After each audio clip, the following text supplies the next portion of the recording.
Senate will come to order. Mr. Schauffele, please call the roll.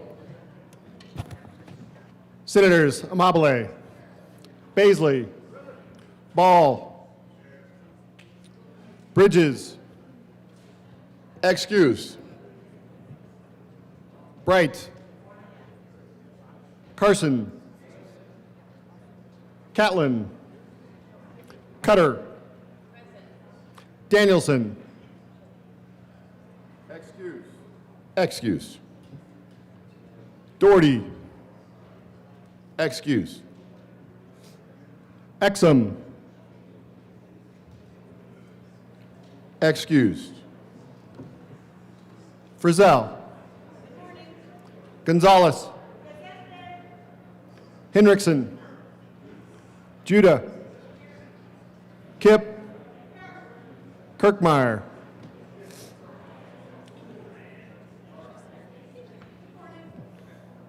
Colker, Lindstedt, Liston, Marchman,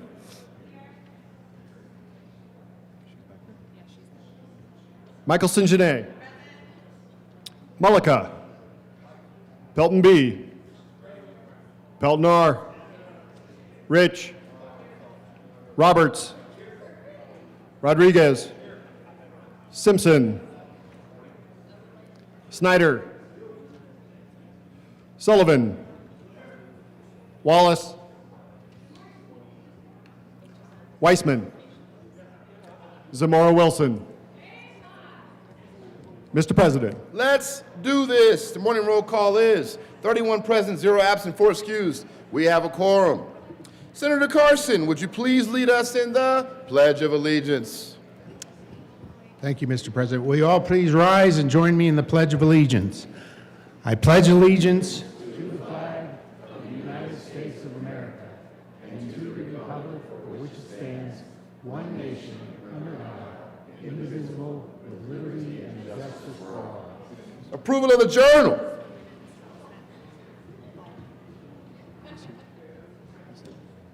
Hold on. You was ready, though. You were ready. We were waiting on me. No. Never mind, We're good. Senator Wallace. Good morning, Mr. President. Thank you. I move that the Senate Journal of February 4th, 2026 be approved as corrected by the Secretary. You've heard the motion. All those in favor say aye. Opposed, no. How would you make the motion and vote no on your own motion? The ayes have it. That motion is adopted. I feel like there should be some rule changes. Senate Services. Correctly printed, Senate Bill 79, correctly engrossed, Senate Bill 32, Senate Joint Resolution 9, correctly re-engrossed, Senate Bill 1, correctly enrolled, Senate Joint Resolution 6 and 7. Committee reports. Committee on Transportation and Energy, after consideration on the merits, the committee recommends the following. Senate Bill 16 be amended as follows, and is so amended be referred to the Committee of the Whole with a favorable recommendation. Committee on Judiciary, after consideration on the merits, the committee recommends the following. Senate Bill 12 be referred to the Committee of the Whole with favorable recommendation, and with the recommendation that it be placed on the consent calendar. Senate Bill 13 be referred to the Committee of Whole with favorable recommendation. Senate Bill 14 be amended as follows, and is so amended be referred to the Committee of the Whole with favorable recommendation. Mr. Schauffele, please add Senator Exum to the roll. Third reading of bills. Final passage. Mr. Schauffele, please read the title of Senate Bill 32.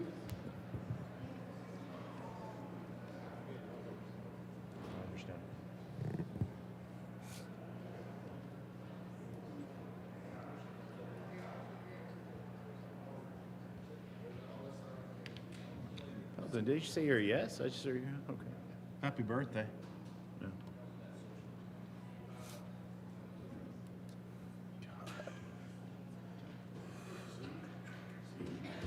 I don't know how you do this, Cleve. I don't know how you do it. Senator 05.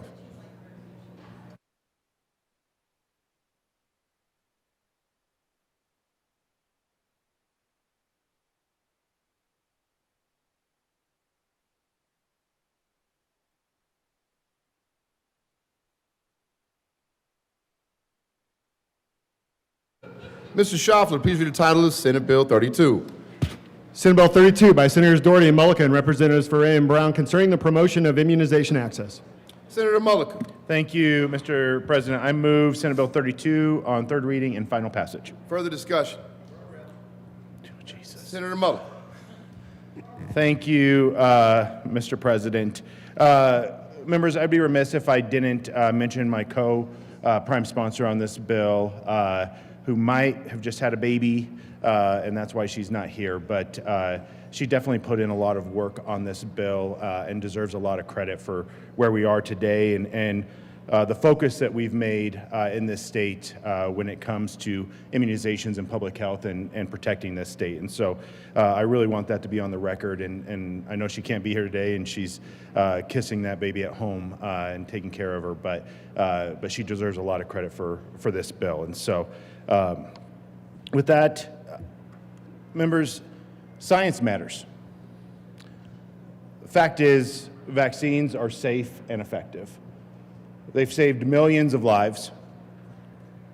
And what this bill is it's a response to dysfunction coming out of Washington, D.C. That's not political. That's not a Republican or Democrat issue. That's the facts. That policy is being passed in Washington, D.C. Things are happening that are not based on evidence or science. Now, we can talk about the fact that there are still vaccines on the schedule and that maybe there's that stability, but the fact is there's 6 vaccines that we're taking off the schedule without any evidence, any science backing. And it's not just the fact that vaccines were taken off the schedule or that we're not relying on the science, it's the rhetoric. It's not a coincidence that we've seen the most measles cases in this country in a generation. It's not a coincidence. And it's because of the rhetoric. And it's because we are not following the science and we are not trusting the folks who we should trust. We are not counseling, or we are not talking to the folks that we should be talking to. What this bill does is it makes sure that we insulate ourselves as a state when it comes to public health, and make sure that we, when we're looking at our vaccine schedule, that we have the ability to look at other things outside of what they're doing in Washington, D.C. It allows for our pharmacists to continue to provide those vaccines. It allows for a stable environment to make sure that the people of Colorado are protected when things coming out of Washington, D.C. are not stable. Members, we go to our doctors, we go to our pediatricians, we go to our pharmacists, and we seek that advice and we seek that care, and we trust that care. The American Academy of Pediatrics, the American College of Obstetricians, Children's Hospital, Colorado Academy of Family Physicians, the Colorado chapter of American College of Physicians, the Colorado Dental Association, the Colorado Pharmacist Society, Healthier Colorado, the Colorado Association of Local Public Health Officials. This is just a short list of folks who have endorsed this policy. It's time to take the politics out of this. It's time to focus on the science. It's time to make sure that we are doing what we can to protect the people of Colorado, and that's what Senate Bill 32 does. And don't take my word for it. Go ask your doctor. Go ask your pharmacist, and they'll tell you the same thing. I hope that we're able to start turning down the temperature when it comes to public health and when it comes to science, immunizations, and what we have to do to protect the people of Colorado. Senate Bill 32 does that. It's not political. It's about protecting the people of Colorado. I ask for a yes vote. Further discussion. Members, we congratulate the good senator from Arvada on having her baby, and really appreciate the good senator from Thornton's job in trying to encourage you to vote yes on this bill. But what he failed to do is to show you the picture of the baby while you vote. Show you the picture of the baby while you vote. This is how I would have done it. And so as we prepare, seeing no further discussion, the motion is the passage of Senate Bill 32. Are there any no votes? Maybe I shouldn't have shown the picture. Senators, Mr. Minority Leader Kirkmeyer, Frizzell, Zamora Wilson, Rich, Pelton B., Bright, Carson, Pelton R. Kaplan. Baisley. Liston. With a vote of 20 ayes, 12 noes, 0 absent, 3 excused, Senate Bill 32 is passed. Co-sponsors, Senators Amabile, Gonzalez, Cutter, Wallace, Kipp, Judah, Michelson Janae, Snyder, Ball, Weissman, Lindstedt, Colker, Exum. Please add the president. General orders. Second reading of bills. Mr. Majority Leader.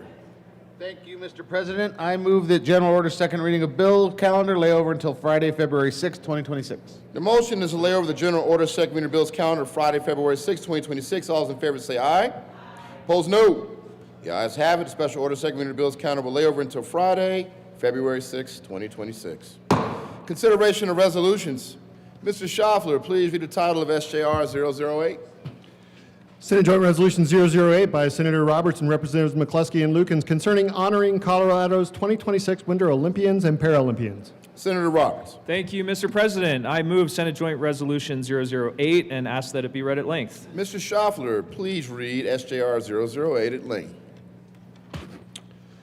Whereas the Olympic and Paralympic Winter Games represent the highest level of international athletic competition, celebrating excellence, perseverance, sportsmanship, and the unifying power of sport.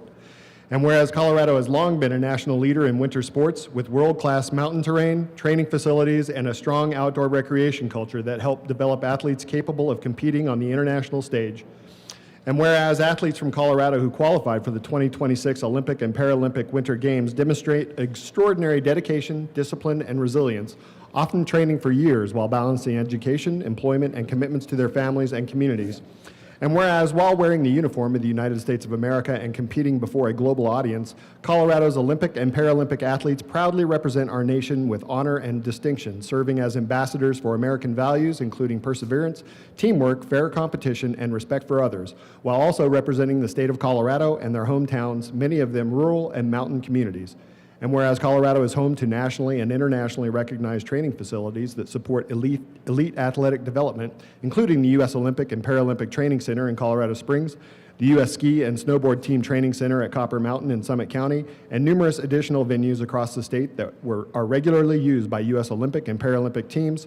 And whereas the following athletes, each of whom has a meaningful connection to the state of Colorado, qualified for and are competing in the 2026 Olympic or Paralympic Winter Games: Anika Belshaw, Steamboat Springs, ski jumping; Chase Blackwell, Longmont, snowboarding; Jake Cantor, Silverthorne, snowboarding; Jason Colby, Steamboat Springs, ski jumping; Lily Dwarvmanejev, Copper Mountain, snowboarding; Alex Ferreira, Aspen, freestyle skiing; Stacy Gatskill, Golden, snowboarding; Red Gerard, Silverthorne, snowboarding; Burke Irving, Winter Park, freestyle skiing; Svea Irving, Winter Park, freestyle skiing; Riley Jacobs, Oak Creek, freestyle skiing; Tess Johnson, Vail, freestyle skiing; Malik Jones, Aurora, sled hockey; Lauren Jortberg, Boulder, cross-country skiing; Ellie Cam, Colorado Springs, figure skating; Elizabeth Lemley, Vail, freestyle skiing; Nicholas Malachinsky, Steamboat Springs, Nordic combined; Oliver Martin, Vail, snowboarding; Charlie Mickle, Durango, freestyle skiing; Kyle Negomir, Littleton, alpine skiing; Danny O'Shea, Colorado Springs, figure skating; Jake Pates, Eagle, snowboarding; Hunter Powell, Fort Collins, bobsled; River Radamus, Edwards, alpine skiing; Madeline Schaffrick, Steamboat Springs, snowboarding; Michaela Schifrin, Edwards, alpine skiing; Jacob Slavin, Erie, ice hockey; Cam Smith, Crested Butte, ski mountaineering; Haley Swearbull, El Jabel, cross-country skiing; Lindsey Vaughn, Vail, alpine skiing; Landon Windler, Steamboat Springs, freestyle skiing; and Cody Winters, Steamboat Springs, snowboarding. And whereas the accomplishments of these athletes reflect not only individual excellence, but also the extraordinary commitment and sacrifice of their parents and families, as well as the strength of the communities, training institutions, and public investments that support athletic development in Colorado and across the United States. Now therefore, be it resolved by the Senate of the 75th General Assembly of the State of Colorado, the House of Representatives concurring herein, that we, the members of the Colorado General Assembly, one, hereby honor and commend the Colorado athletes who qualified for and are competing in the 2026 Olympic and Paralympic Winter Games, recognizing their exceptional achievements and their service in representing the United States of America and the state of Colorado with honor on the world stage. And two, express our sincere appreciation to the parents and families of these athletes whose unwavering support, sacrifice, and encouragement made these achievements possible, as well as to the coaches, trainers, support staff, communities, and training facilities across Colorado that helped prepare these athletes to compete at the highest international level. Be it further resolved that copies of this joint resolution be sent to each Colorado athlete who competes in the 2026 Olympic and Paralympic Winter Games with the congratulations and best wishes of the Colorado General Assembly. Senator Roberts. Thank you, Mr. President. Thank you, colleagues. You can be seated. And thank you, Mr. Schaffler, for reading that. I am incredibly excited about the Winter Olympics starting tomorrow and so proud of the Coloradans who are going to be competing, representing our state and our country in Italy this year. These athletes are going to compete on the world's biggest stage, but we know that their journeys began much closer to home, right here in Colorado, on our ski slopes, our tracks, our trails, our training facilities, through early mornings, long seasons, and years of dedication, and with their parents, coaches, and mentors and communities here in our state that believed in them long before they were on the Olympic team. I'm especially proud, as you can imagine, to represent many communities that have helped shape these Olympians. Not to brag, but Senate District 8 has by far the most Olympians of any Senate district in Colorado this year. In my district sits Steamboat Springs, known proudly as Ski Town, USA, because Steamboat has produced more Olympians than any town in our country. For generations, young athletes there have grown up skiing before school, after school under the lights, and learning from a community that treats excellence and perseverance as shared values. It's a powerful example of what happens when opportunity, culture, and community support come together. And Steamboat's not alone. Across Colorado, from Summit County to Vail to Winter Park to Aspen and to Colorado Springs, Fort Collins, Longmont, Denver, and beyond, communities all over our state invest in winter sports, not just as competition, but as a way of life. And that investment shows because this year, Colorado has more Winter Olympians than any other state in our country. Our state is home to world-class training resources that benefit athletes from across the country. The U.S. Olympic and Paralympic Training Center in Colorado Springs, the Copper Mountain Alpine Ski Training Facility in Summit County has become internationally recognized in the last few years to help athletes sharpen their skills at the highest level. And these places reinforce Colorado's central role in the success of Team USA. Winter sports are deeply woven into Colorado's identity and our economy. They sustain rural and mountain communities, support thousands of jobs, and connect generations to the outdoors. And just as importantly, they teach values that we all recognize and admire: discipline, resilience, teamwork, and respect. And further, as the Games open in Italy, let us remember that the Olympics should remind us of something enduring: the power of sport to unite all of us. For a brief but meaningful time, the world will come together, cheer for their nation's athletes, rally around the same flag and the same ideals. And so this resolution today allows us to say clearly and collectively that Colorado is proud of our Winter Olympic athletes, proud of their dedication, proud of the communities that raise them, and proud of the role that our state plays in helping them succeed. So I urge your support for this resolution and invite Coloradans from across our state to join together in cheering for our Olympians as they represent the very best of Colorado and the United States. Go Colorado, go USA. Thank you. Very good. Further discussion? Senator Ball. Thank you, Mr. President. I was so excited to see this resolution on the docket earlier this week because it gives me an opportunity to honor a great Coloradan and a great Olympian who is here with us in the chambers today. So ladies and gentlemen, a wonderful resident of Senate District 31, the captain of the 1972 United States Cycling Olympic team in Munich, my dad, Rick Ball.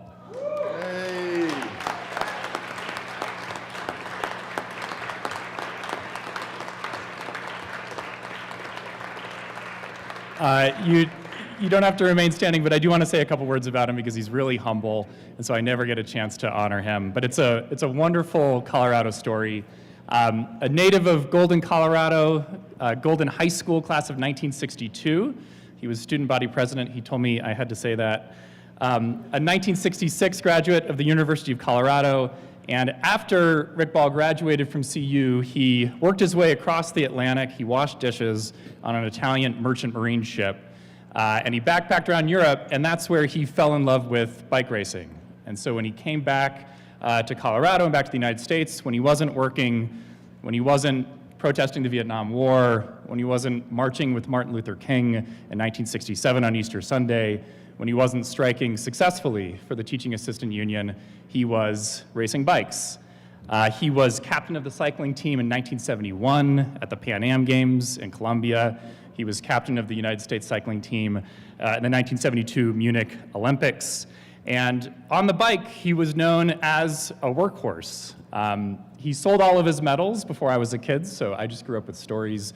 But a book actually came out that was written by a colleague a couple years ago where I really discovered a lot of this for the first time. But he was known for, his team would put him on the leg where they were going uphill and against the wind to pull for the longest period of time, because he was known not because he had a great sprint, but because he could keep up a crushing pace for such a long time that everybody else just quit.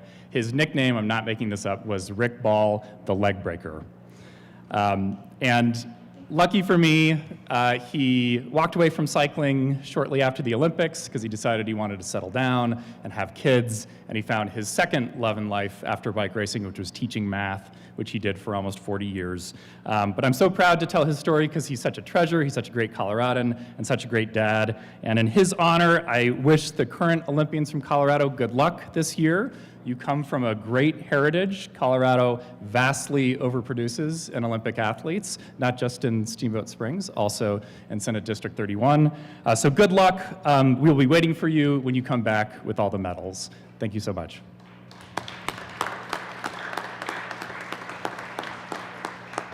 Beautiful tribute. Welcome, Mr. Ball. Further discussion? Seeing none, the motion is the adoption of SJR 008. Are there any no votes? With a vote of 32 ayes, 0 noes, 0 absent, 3 excused, SJR 008 is adopted. Co-sponsors, Senator Roberts. Thank you, Mr. President. I ask that the current roll call be added as co-sponsors. Seeing no objection, the current roll call will be added as co-sponsors. Governor's appointments, consent calendar. Mr. Schaffler, please read the appointments listed on the consent calendar.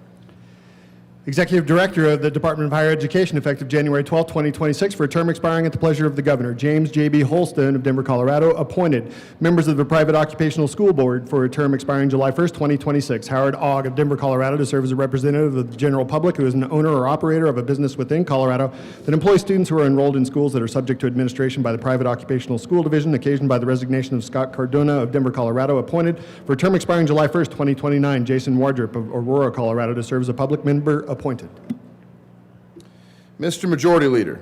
Thank you, Mr. President. I move for passage of all the confirmations on the consideration of governor's appointment consent calendar, which include James J.B. Holston of Denver for Executive Director of the Department of Higher Ed, Howard Ogg of Denver, Colorado, Jason Wardrop of Aurora for the members of the Private Occupational School Board. Any discussion? Seeing none, the motion is the confirmation of the appointments on the consent calendar. Are there any no votes? With a vote of 32 ayes, 0 noes, 0 absent, and 3 excused, the appointments are confirmed. Announcements, members. Would the Senate choir please assemble to wish a happy birthday to Senator Zamora Wilson?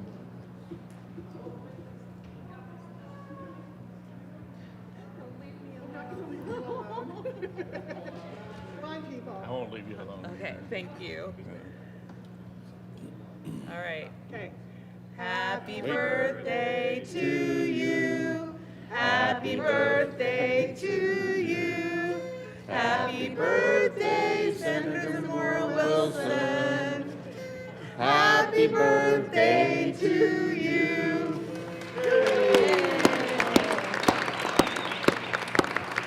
Happy birthday, happy birthday. Announcements. Madam President Pro Tem. Thank you, Mr. President. May I have a moment of personal privilege? Granted. Thank you. I would like to welcome Leadership Commerce City, if you could all stand, who is visiting us today from beautiful Senate District 21. And they are led by City Councilwoman Lori Young, my dear friend, and their tail is the chief of the South Adams County Fire Department. Please welcome them today to the chamber. Welcome, welcome to the Senate. Glad to have y'all here. Senator Pelton B. Thank you, Mr. President. I spoke to the majority leader, the minority leader, and you, Mr. President. And I will not be here on the February 6th, February 24th, or February 25th. I'm asking to be excused. You are excused those days. Senator Exum. Thank you, Mr. President. The Senate Local Government and Housing Committee will not be meeting this afternoon, but we'll be back next week with 3 bills. Thank you. Very good. Senator Amabile. Thank you, Mr. President. The Joint Budget Committee will be meeting across the street upon adjournment. Very exciting stuff. You should come and join us if you're free. We're doing figure setting. Figure setting. Senator Roberts. Thank you, Mr. President. The Agriculture and Natural Resources Committee is meeting this afternoon at 1:30 in room 352. We will take up Senate Bill 64, followed by Senate Bill 52. Very good. Further announcements. Mr. Majority Leader. Thank you, Mr. President. I move that the Senate adjourn until Friday, February the 6th at 9 a.m. It's not on script, but say the motion is to adjourn until Friday 6th. You don't have to write it down. You've heard the motion. All those in favor say aye. Aye. Opposed, no. The ayes have it. The Senate will adjourn until Friday, February 6th at 9 a.m. Stay classy.